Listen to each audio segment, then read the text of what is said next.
नमस्कार। सुनो कहानी श्रृंखला के अंतर्गत प्रस्तुत है कहानी तगादा, जिसके लेखक हैं मुंशी प्रेमचंद जी।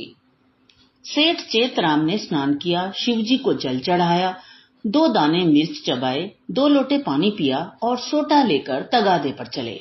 सेठ जी की उम्र कोई 50 की थी।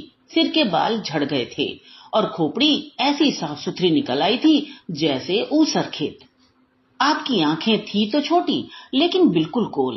चेहरे के नीचे पेट था और पेट के नीचे टांगे, मानो किसी पीपे में 2 मेखें गाड़ दी गई हों। लेकिन यह खाली पीपा न था, इसमें सजीवता और कर्मशीलता कूट कूट कर भरी हुई थी। किसी बाकीदार असामी के सामने इस पीपे का उछलना कूदना और पैंतरे बदलना देखकर किसी नट का चिगिया भी लज्जित हो जाता। आंखें ऐसी लाल पीली करते, ऐसे गरजते कि दर्शकों की भीड़ लग जाती थी। उन्हें कंजूस तो नहीं कहा जा सकता, क्योंकि जब वे दुकान पर होते तो हर एक भिखमंगे के सामने एक कौड़ी फेंक देते। हाँ, उस समय उनके माथे पर कुछ ऐसा बल पड़ जाता, आंखें कुछ ऐसी प्रचंड हो जाती, नाक कुछ ऐसी सिकुड़ जाती कि भिखारी भी उनकी दुकान पर न आता। लहने का बाप तगादा है, इस सिद्धांत के वे अनन्य भक्त थे। जलपान करने के बाद संध्या तक वे बराबर तगादा करते रहते थे। इसमें एक तो घर का भोजन बचता था, दूसरे असामियों के माथे दूध, पूरी, मिठाई आदि पदार्थ खाने को मिल जाते थे। एक वक्त का भोजन बच जाना कोई साधारण बात नहीं है। एक भोजन का 1 आना भी रख लें तो केवल इसी मद में उन्होंने अपने 30 वर्षों के महाजनी जीवन में कोई 800 रुपए बचा लिए थे। फिर लौटते समय दूसरी बेला के लिए भी दूध, दही, तेल, तरकारी, उपले और ईंधन मिल जाते थे। बहुधा संध्या का भोजन भी न करना पड़ता था, इसलिए तगादे से न चूकते थे। आसमान फटा पड़ता हो, आग बरस रही हो, आंधी आती हो, पर सेठ जी प्रकृति के अटल नियम की भांति तगादे पर जरूर निकल जाते। सेठानी ने पूछा, भोजन? सेठ जी ने गरज कर कहा, नहीं। सांझ का? आने पर देखी जाएगी। सेठ जी के एक किसान पर 5 रुपए आते थे। 6 महीने से दुष्ट ने सूद ब्याज कुछ न दिया था और न कभी कोई सौगात लेकर हाजिर हुआ था। उसका घर 3 कोस से कम न था, इसलिए सेठ जी टालते आते थे।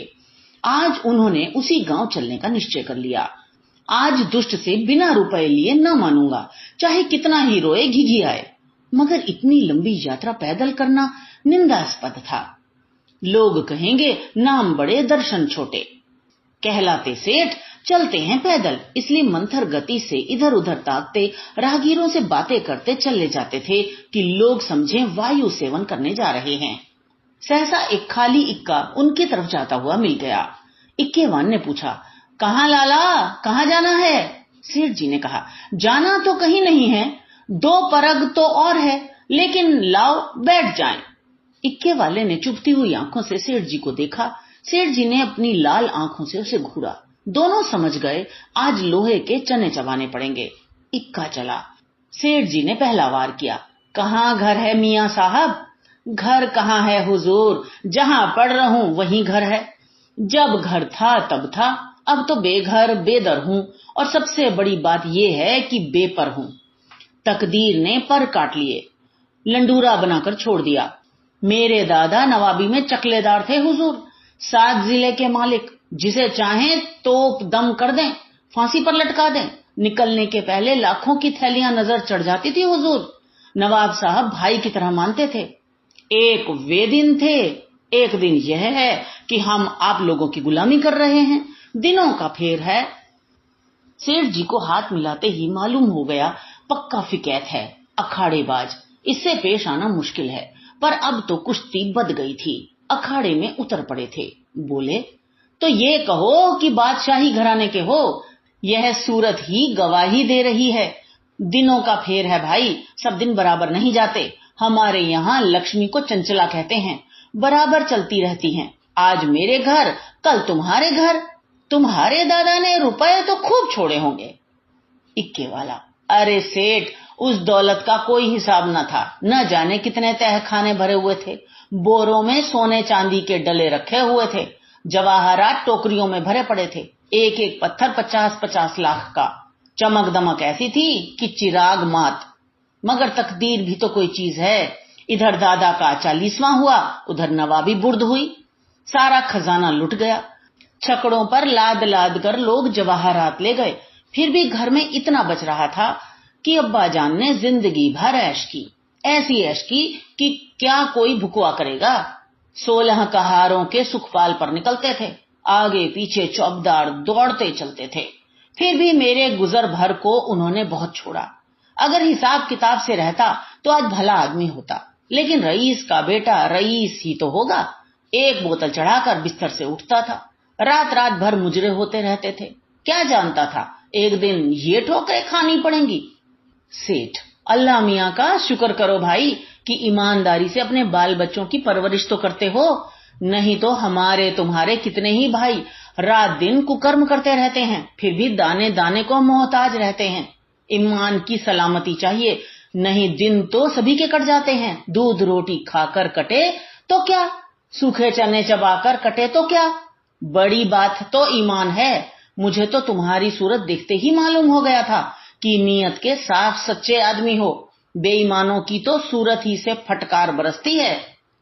इक्के वाला, सेठ जी आपने ठीक कहा कि ईमान सलामत रहे तो सब कुछ है। आप लोगों से 4 पैसे मिल जाते हैं, वही बाल बच्चों को खिला पिला कर पड़ा रहता हूँ। हुजूर और इक्के वालों को देखिए तो, कोई किसी मर्ज में मुब्तला है, कोई किसी मर्ज में। मैंने तो अबा बोला ऐसा काम ही क्यों करें कि मुसीबत में फंसें। बड़ा कुनबा है हुजूर, माँ है, बच्चे हैं, कई बेवाएं हैं और कमाई यही इक्का है, फिर भी अल्लाह मियाँ किसी तरह निभाए जाते हैं। सेठ, वह बड़ा कारसाज है खां साहब, तुम्हारी कमाई में हमेशा बरकत होगी। इक्के वाला, आप लोगों की मेहरबानी चाहिए। सेठ, भगवान की मेहरबानी चाहिए, तुमसे खूब भेंट हो गई। मैं इक्के वाले से बहुत घबराता हूँ, लेकिन अब मालूम हुआ अच्छे बुरे सभी जगह होते हैं। तुम्हारे जैसा सच्चा दीनदार आदमी मैंने नहीं देखा। कैसी साफ तबीयत पाई है तुमने कि वाह। सेठ जी की ये लच्छेदार बातें सुनकर इक्के वाला समझ गया कि ये महाशय परले सिरे के बैठकबाज हैं। ये सिर्फ मेरी तारीफ करके मुझे चकमा देना चाहते हैं। अब और किसी पहलू से अपना मतलब निकालना चाहिए। इनकी दया से तो कुछ ले मरना मुश्किल है, शायद इनसे भय से कुछ ले मरूं। बोला, मगर लाला ये ना समझिए कि मैं जितना सीधा और नेक नजर आता हूँ उतना सीधा और नेक हूँ भी। नेकों के साथ नेक हूँ, लेकिन बुरों के साथ पक्का बदमाश हूँ। यूं कहिए आपकी जूतियां सीधी कर दूं, लेकिन किराए के मामले में किसी के साथ रियायत नहीं करता। रियायत करूं तो खाऊं क्या। सेठ जी ने समझा था इक्के वाले को हत्थे पर चढ़ा लिया, अब यात्रा निर्विघ्न और निःशुल्क समाप्त हो जाएगी। लेकिन यह आलाप सुना तो कान खड़े हुए। बोले, भाई रुपए पैसे के मामले में मैं भी किसी से रियायत नहीं करता, लेकिन कभी कभी जब यार दोस्तों का मामला आ पड़ता है तो झक मारकर दबना ही पड़ता है। तुम्हें तो कभी कभी बल खाना ही पड़ता होगा। दोस्तों से बेमुरौवती तो नहीं की जाती। इक्के वाले ने रूखेपन से कहा, मैं किसी के साथ मुरौवत नहीं करता। मुरौवत का सबक तो उस्ताद ने पढ़ाया ही नहीं। एक ही चंचूल हूं, मजाल क्या कि कोई 1 पैसा दबा ले। घर वाली तक को तो मैं 1 पैसा देता नहीं, दूसरों की बात ही क्या है। और इक्के वाले अपने महाजन की खुशामद करते हैं, उसके दरवाजे पर खड़े रहते हैं। यहां महाजनों को भी धता बताता हूं, सब मेरे नाम को रोते हैं। रुपए लिए और साफ डकार गया। देखें अब कैसे वसूल करते हो बच्चा। नालिश करो, घर में क्या धरा है जो ले लोगे। सेठ जी को मानो जूड़ी चढ़ाई, समझ गए यह शैतान बिना पैसे लिए न मानेगा। जानते कि यह विपत्ति गले पड़ेगी तो भूल कर भी इक्के पर पांव न रखते। इतनी दूर पैदल चलने में कौन पैर टूटे जाते थे। अगर इस तरह रोज पैसे देने पड़े तो फिर लेन देन कर चुका। सेठ जी भक्त जीव थे, शिव जी को जल चढ़ाने में जब से होश संभाला एक नागा भी न किया। क्या भक्त वत्सल शंकर भगवान इस अवसर पर मेरी सहायता न करेंगे।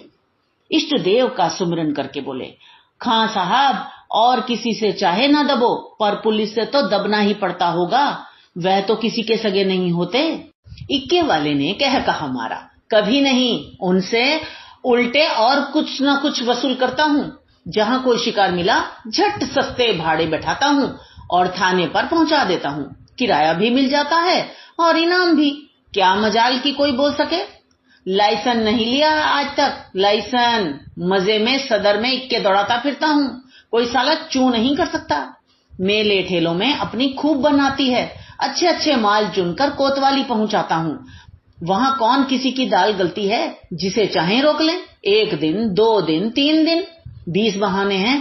कह दिया शक था कि यह औरत को भगाए लिए जाता था। फिर कौन बोल सकता है। साहब भी छोड़ना चाहें तो नहीं छोड़ सकते। मुझे सीधा ना समझिएगा। एक ही हरामी हूँ। सवारियों से पहले किराया तय नहीं करता। ठिकाने पर पहुंचकर 1 के 2 लेता हूँ। जरा भी चूं चपड़ किया तो आस्तीन चढ़ा पैंतरे बदल कर खड़ा हो जाता हूँ। फिर कौन है जो सामने ठहर सके। सेठ जी को रोमांच हो आया। हाथ में एक सोटा तो था, पर उसका व्यवहार करने की शक्ति का उनमें अभाव था। आज बुरे फंसे। न जाने किस मनहूस का मुंह देखकर घर से चले थे। कहीं यह दुष्ट उलझ पड़े तो 10-5 दिन हल्दी सौंठ पीना पड़े। अब यही कुशल है कि यहीं उतर जाऊं तो बच जाऊं। वही सही। भीगी बिल्ली बनकर बोले, अच्छा अब रोक लो खां साहब, मेरा गांव आ गया। बोलो तुम्हें क्या दे दूं। इक्के वाले ने घोड़ी को एक चाबुक और लगाया और निर्दयता से बोला, मजूरी सोच लो भाई। तुमको ना बिठाया होता तो 3 सवारियां बैठा लेता। 3-4 आने भी देते तो 12 आने हो जाते। तुम 8 ही आने दे दो। सेठ जी की बधिया बैठ गई। इतनी बड़ी रकम उन्होंने उम्र भर इस मद में नहीं खर्च की थी। इतनी सी दूर के लिए इतना किराया वह किसी तरह न दे सकते थे। मनुष्य के जीवन में एक ऐसा अवसर भी आता है जब परिणाम की उसे चिंता नहीं रहती। सेठ जी के जीवन में यह ऐसा ही अवसर था। अगर आने 2 आने की बात होती तो खून का घूंट पीकर दे देते, लेकिन 8 आने के लिए कि जिसका द्विगुण एक कलदार होता है, अगर तू मैं ही नहीं हाथापाई की भी नौबत आए तो वे करने को तैयार थे। यह निश्चय करके वे दृढ़ता के साथ बैठे रहे। सहसा सड़क के किनारे एक झोंपड़ा नजर आया। इक्का रुक गया। सेठ जी उतर पड़े और कमर से एक दुअन्नी निकालकर इक्केवान की ओर बढ़ाई।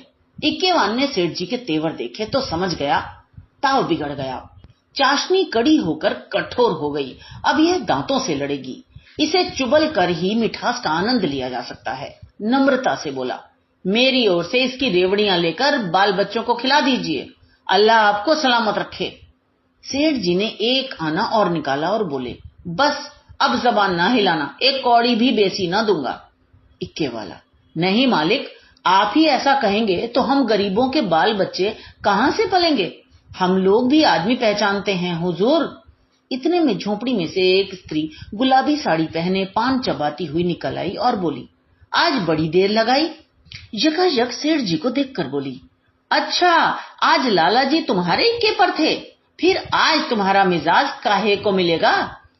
एक चेहरे शाही तो मिली ही होगी, इधर बढ़ा दो सीधे से।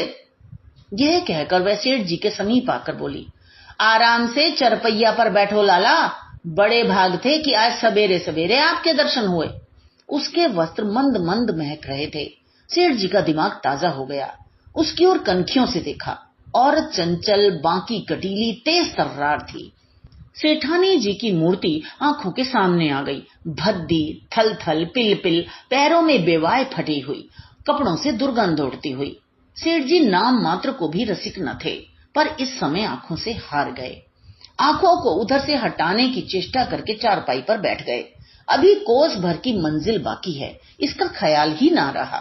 स्त्री एक छोटी सी पंखिया उठा लाई और सेठ जी को झलने लगी। हाथ की प्रत्येक गति के साथ सुगंध का एक झोंका आकर सेठ जी को उन्मत्त करने लगा। सेठ जी ने जीवन में ऐसा उल्लास कभी अनुभव न किया था। उन्हें प्रायः सभी घृणा की दृष्टि से देखते थे। चोला मस्त हो गया। उसके हाथ से पंखिया छीन लेनी चाहिए। तुम्हें कष्ट हो रहा है, लाओ मैं झल लूं। यह कैसी बात है लाला जी, आप हमारे दरवाजे पर आए हैं, क्या इतनी खातिर भी ना करने दीजिएगा। और हम किस लायक हैं, इधर कहीं दूर जाना है। अब तो बहुत देर हो गई, कहां जाइएगा। सेठ जी ने पापी आंखों को फेर कर और पापी मन को दबाकर कहा, यहां से थोड़ी दूर पर एक गांव है, वहीं जाना है। सांझ को इधर ही से लौटूंगा।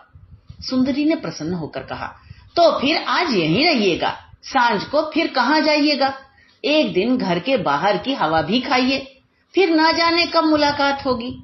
इक्के वाले ने आकर सेठ जी के कान में कहा, पैसे निकालिए तो दाने चारे का इंतजाम करो। सेठ जी ने चुपके से अठन्नी निकालकर दे दी। इक्के वाले ने फिर पूछा, आपके लिए कुछ मिठाई लेता हूं?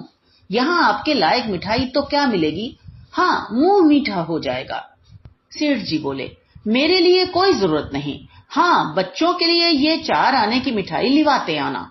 चवन्नी निकालकर सेठ जी ने उसके सामने ऐसे गर्व से फेंकी मानो इसकी उनके सामने कोई हकीकत नहीं है। सुंदरी के मुंह का भाव तो देखना चाहते थे, पर डरते थे कि कहीं वह यह ना समझे लाला चवन्नी क्या दे रहे हैं, मानो किसी को मोल ले रहे हैं। इक्के वाला चवन्नी उठाकर जा ही रहा था कि सुंदरी ने कहा, सेठ जी को चवन्नी लौटा दो। लपक कर उठा ली, शर्म नहीं आती? ये मुझसे रुपया ले लो, 8 आने की ताजी मिठाई बनवा कर लाओ। उसने रुपया निकाल कर फेंका। सेठ जी मारे लाज के गड़ गए। एक इक्केवान की भठियारिन, जिसकी टके की भी औकात नहीं, इतनी खातिरदारी करे कि उनके लिए पूरा रुपया निकाल कर दे दे। यह भला वह कैसे सह सकते थे? बोले, नहीं नहीं, यह नहीं हो सकता, तुम अपना रुपया रख लो। रसिक आंखों को तृप्त करके बोले, मैं रुपया दे देता हूं, ये लो, 8 आने की ले आना। इक्केवान तो उधर मिठाई और दाने चारे की फिक्र में चला। इधर सुंदरी ने सेठ से कहा, वह तो अभी देर में आएगा लाला, तब तक पान तो खाओ। सेठ ने इधर उधर ताक कर कहा, यहां तो कोई तंबोली नहीं है। सुंदरी उनकी ओर कटाक्षपूर्ण नेत्रों से देखकर बोली, क्या मेरे लगाए पान तंबोली के पानों से भी खराब होंगे? सेठ जी ने लज्जित होकर कहा, नहीं नहीं, यह बात नहीं, तुम मुसलमान हो ना? सुंदरी ने विनोदमय आग्रह से कहा, खुदा की कसम, इसी बात पर मैं तुम्हें पान खिलाकर छोड़ूंगी। यह कहकर उसने पानदान से एक बीड़ा निकाला और सेठ जी की तरफ चली। सेठ जी ने 1 मिनट तो किया, फिर दोनों हाथ बढ़ाकर उसे हटाने की चेष्टा की, फिर जोर से दोनों ओंठ बंद कर लिए। पर जब सुंदरी किसी तरह न मानी तो सेठ जी अपना धर्म लेकर बेतहाशा भागे। सोटा वहीं चारपाई पर रह गया। 20 कदम पर जाकर रुक गए और हांफ कर बोले, देखो, इस तरह किसी का धर्म नहीं लिया जाता। हम लोग तुम्हारा छुआ पानी पी लें तो धर्म भ्रष्ट हो जाए। सुंदरी ने फिर दौड़ाया। सेठ जी फिर भागे। इधर 50 वर्ष से उन्हें इस तरह भागने का अवसर न पड़ा था। धोती खिसक कर गिरने लगी, मगर इतना अवकाश न था कि धोती बांध लें। बेचारे धर्म को कंधों पर रखे दौड़े चले जाते थे। ना मालूम कब कमर से रुपयों का बटुआ खिसक पड़ा। जब एक 50 कदम पर फिर रुके और धोती ऊपर उठाई तो बटुआ नदारद। पीछे फिरकर देखा, सुंदरी हाथ में बटुआ लिए उन्हें दिखा रही थी और इशारे से बुला रही थी। मगर सेठ जी को धर्म रुपयों से कहीं प्यारा था। 2-4 कदम चले, फिर रुक गए। यकायक धर्म बुद्धि ने डांट बताई, थोड़े रुपए के लिए धर्म छोड़ देते हो? रुपए बहुत मिलेंगे, धर्म कहाँ मिलेगा? ये सोचते हुए वे अपनी राह चले, जैसे कोई कुत्ता झगड़ालू कुत्तों के बीच से आहत दुम दबाए भागा जाता हो और बार बार पीछे फिरकर देख लेता हो कि कहीं वे दुष्ट आ तो नहीं रहे हैं। तो ये तो थी कहानी। मुझे आशा है आपने आनंद लिया होगा। इसी तरह हमारे साथ जुड़े रहिए और सांस्कृतिक विरासत को आगे बढ़ाते जाइए ताकि ये परंपरा यूं ही पनपती रहे। इसीलिए इस चैनल को सब्सक्राइब कीजिए और बेल आइकन को भी क्लिक कीजिए। तो मिलते हैं अगली वीडियो में। धन्यवाद।